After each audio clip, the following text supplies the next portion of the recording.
ओम नमः सिद्धेभ्यः। ओम नमः सिद्धेभ्यः। ओम नमः सिद्धेभ्यः।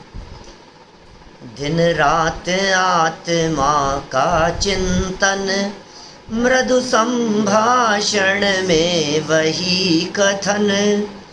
निर्वस्त्र दिगंबर काया से भी प्रकट हो रहा अंतर मन।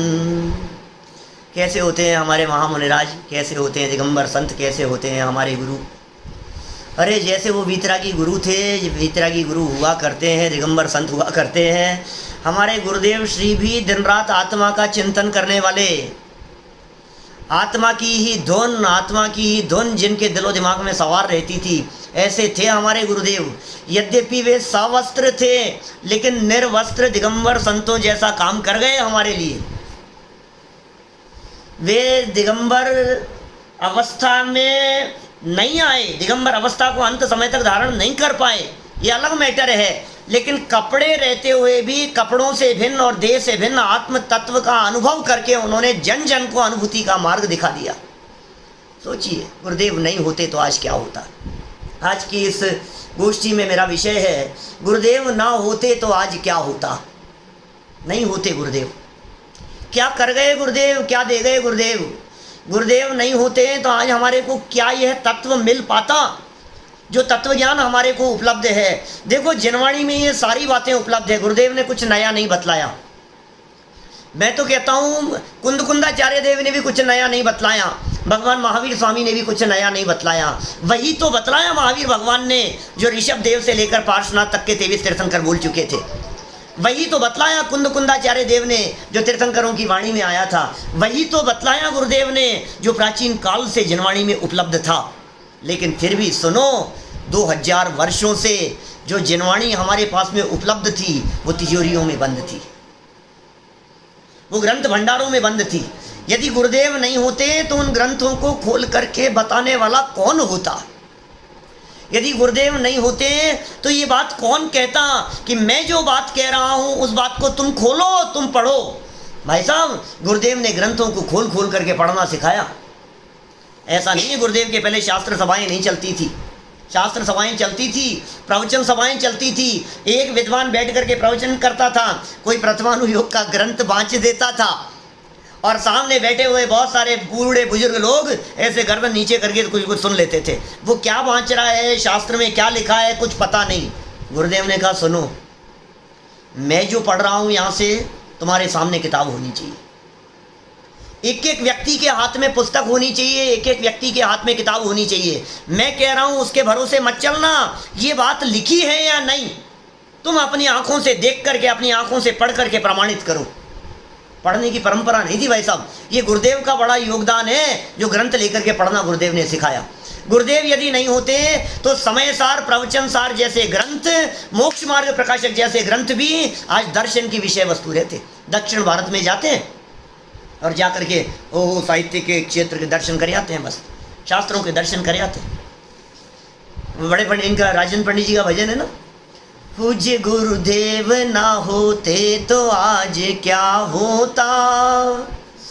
सत्य दर्शन का सूर्य अस्त हो गया होता। भाई साहब, सच में सत्य दर्शन का सूर्य अस्त हो गया होता।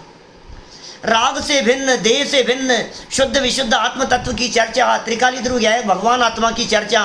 ये देह में रहते हुए भी तू देह से भिन्न है, अरे तू परमात्मा है, ये बात बतलाने वाला कौन होता, मुझे बतलाओ, यदि गुरुदेव नहीं होते तो। कभी कभी मैं उस परिस्थिति की कल्पना करता हूँ जिस परिस्थिति में गुरुदेव की हटा करके देखो। दादा हमेशा एक बात कहते हैं कि जिसकी भी महिमा आपको जाननी हो, आप उन्हें हटा करके देखो तो आपको पता लगेगा कि वो क्या है। आपको लगता है ना कि तुम्हारे हस्बैंड कुछ काम नहीं करते हैं, तुम्हें लगता है ना किसी काम के नहीं है, उनको हटा करके देखो अपने जीवन में तो पता लगेगा उनकी कितनी अहमियत है। तुम्हें पता लगता है ना तुम्हारी पत्नी कुछ नहीं है, तुम हटा करके देखो उसके बिना तो तुम्हें पता लगेगा। अब गुरुदेव की कीमत क्या है। गुरुदेव नहीं होते, कल्पना ही है, नहीं कैसे होते, होनहार थी, ऐसा ही होना था, सर्वज्ञ भगवान के ज्ञान में झलका था। लेकिन नहीं होते इसकी कल्पना करो आप थोड़ी सी। यदि गुरुदेव नहीं होते तो डॉक्टर भारिल्ल नहीं होते, यदि गुरुदेव नहीं होते तो बाबू जुगल किशोर जी युगल नहीं होते, गुरुदेव नहीं होते तो ज्ञानचंद जी पंडित जी नहीं होते, गुरुदेव नहीं होते तो उत्तम चंद जी शिवनी वाले नहीं होते, गुरुदेव नहीं होते तो बड़े पंडित जी नहीं होते। भाई साहब यदि गुरुदेव नहीं होते तो बाबू भाई नहीं होते। आप कल्पना करो आप गुरुदेव नहीं होते, मैं ये नहीं कह रहा हूँ कि ये सब नहीं होते, धैर्य रखना, धैर्य रखना, होते तो सही, लेकिन जिस रूप में आज ये मौजूद हैं उस रूप में नहीं होते। दादा स्वयं अपने व्याख्यानों में कई बार ये बात कहते हैं, गुरुदेव के समागम मिलने के पहले शास्त्री हो गए थे, शास्त्री न्याय तीर्थ हो गए थे। हमारा कोई व्याख्यान चैलेंज के बिना खत्म नहीं होता था, इतने बड़े प्रवक्ता थे, लेकिन अध्यात्म रस से शून्य थे।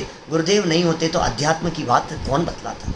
ये जो मर्म है छिपा हुआ, ये जो टोडरमल जी की पंक्तियों का मर्म है, मोक्ष मार्ग प्रकाशक का मर्म है, समय सार पढ़ भी लिया लेकिन समय सार का मर्म नहीं समझ पाए।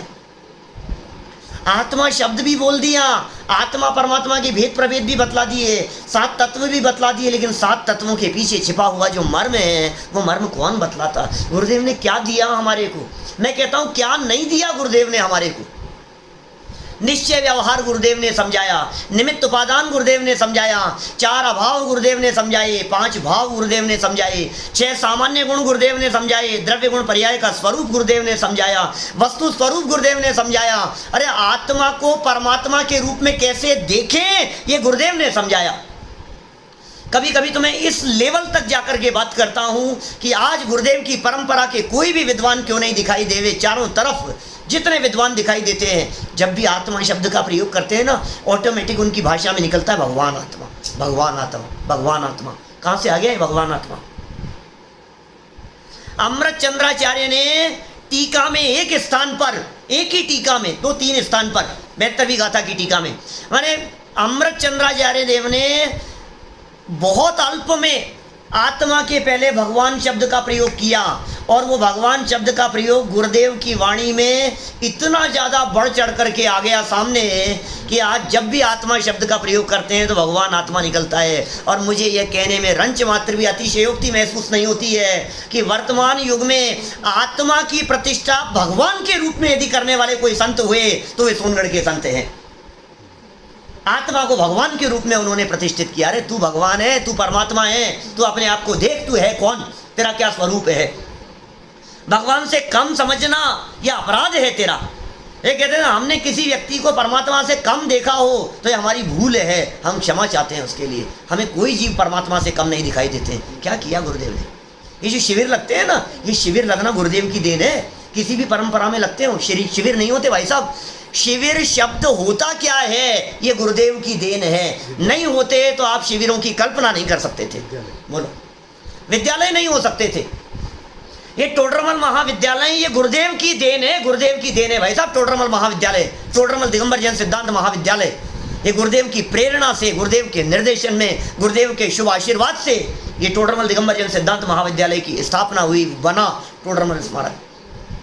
टोडरमल स्मारक बना तो उसके उद्घाटन के प्रसंग पर आए गुरुदेव, वहाँ जयपुर पधारे थे। और सोचो आप, अब मैं ये कह रहा हूँ इस बात को यदि थोड़ा सा और आगे बढ़ा करके देखो तो टोडरमल स्मारक नहीं होता तो बोलो आप आज जो 14-14, 15-15 विद्यालय हो गए हैं, चाहे कोटा का विद्यालय हो, चाहे बांसवाड़ा का विद्यालय हो, चाहे उदयपुर का विद्यालय हो, तो शास्त्री विद्यालय हैं। आप सोचो जरा, और जो विद्यालय खुल गए हैं छोटे छोटे से, चाहे वो नागपुर का विद्यालय हो, चाहे द्रोणगिरी का हो, चाहे खनियाधाना का हो, चाहे सोनागिर का हो, चाहे चैतन्य धाम का हो, मैंने ये जो छोटे छोटे से और जो विद्यालय खुल गए हैं, इन सब में टोडरमल स्मारक का कितना बड़ा योगदान। और टोडरमल विद्यालय खुलने में दादा का बहुत बड़ा रोल और आशीर्वाद किसका कि गुरुदेव का।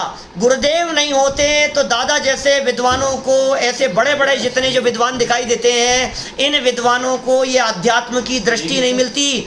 गुरुदेव ने देखने की दृष्टि सिखाई है, गुरुदेव ने देखने का नजरिया दिया है, गुरुदेव ने हमें क्या सिखाया है, हम क्या बतलाएं आपको। देखो तो कैसे देखो, पर्याय दृष्टि से मत देखो, ये गुरुदेव की देन है। शास्त्रों को कैसे पढ़ो, ये गुरुदेव की देन है। पढ़ना ही नहीं आता, पढ़ना नहीं आता मतलब स्कूल में जा करके पढ़े थे तो पढ़ना तो आ गया था, क्या दम है उसमें। पढ़ना लिखना तो सीख गए, खा गए, जिसे पढ़ना आता हो वो पढ़ तो लेगा। लेकिन गुरुदेव कहते हैं मर्मी होए मरम सो जाने। क्या मर्म यहाँ शास्त्र में नहीं है, मर्म तो ज्ञानी के ज्ञान में है भाई साहब।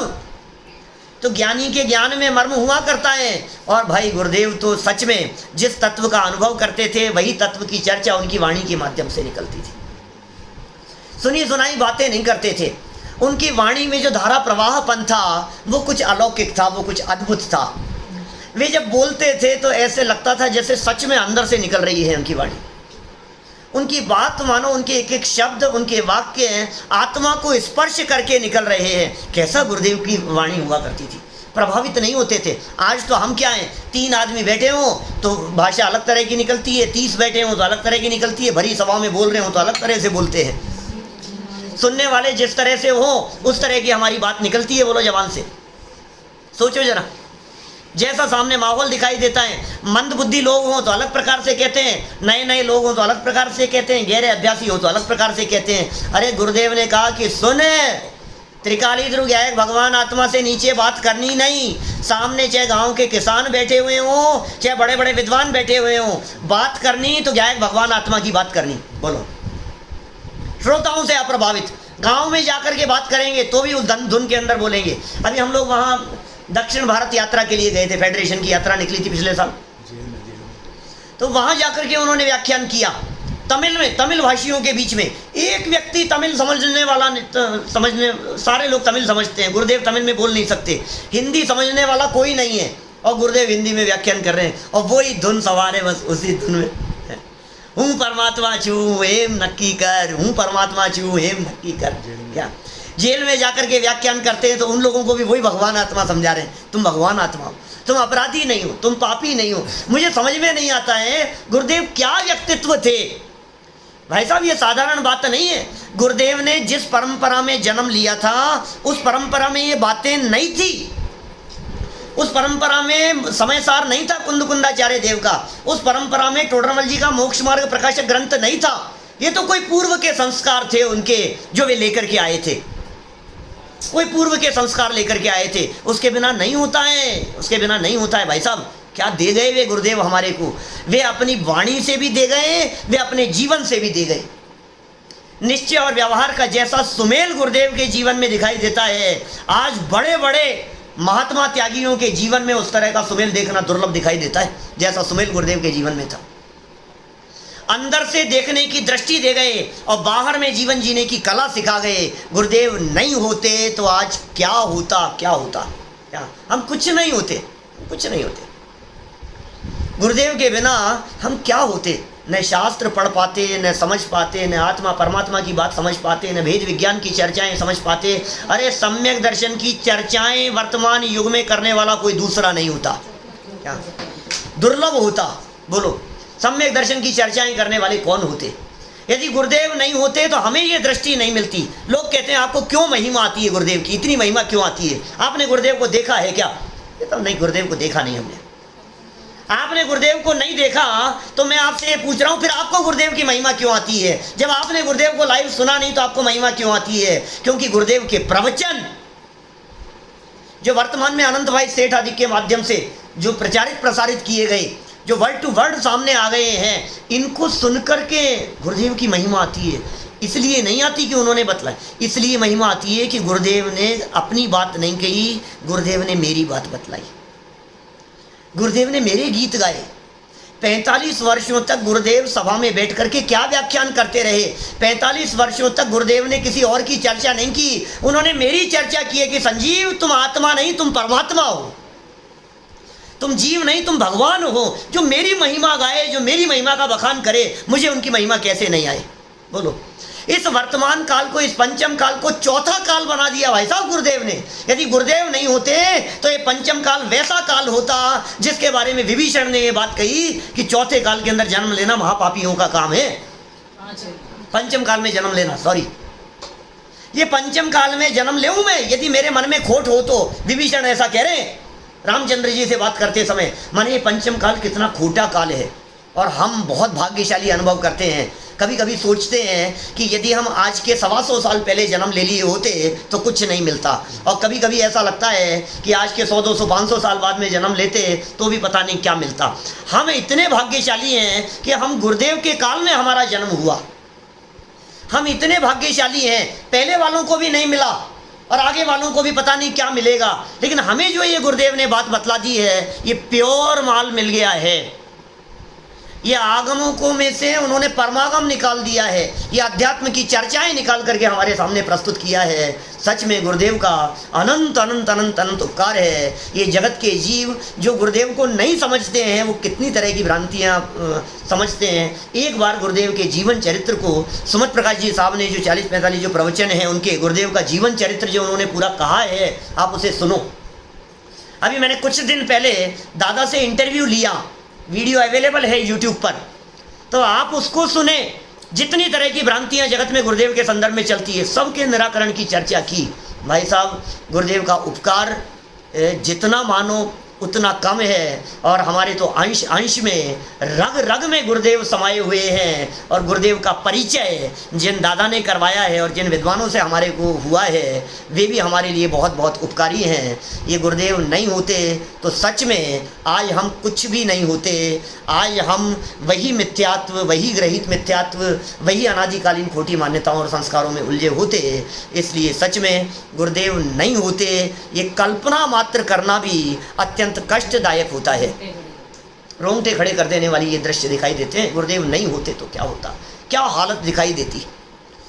इसलिए गुरुदेव के प्रति बहुत बहुत उपकार स्मरण करते हुए मैं अपनी बात को यहीं विराम देता हूँ। और भी वक्ता हैं, औरों को भी हमारे को सुनना है और समय भी सीमित है, इसलिए गुरुदेव को बहुत बहुत हृदय से वंदन करते हुए अपनी बात को यहीं विराम देता हूँ। जय जिनेंद्र।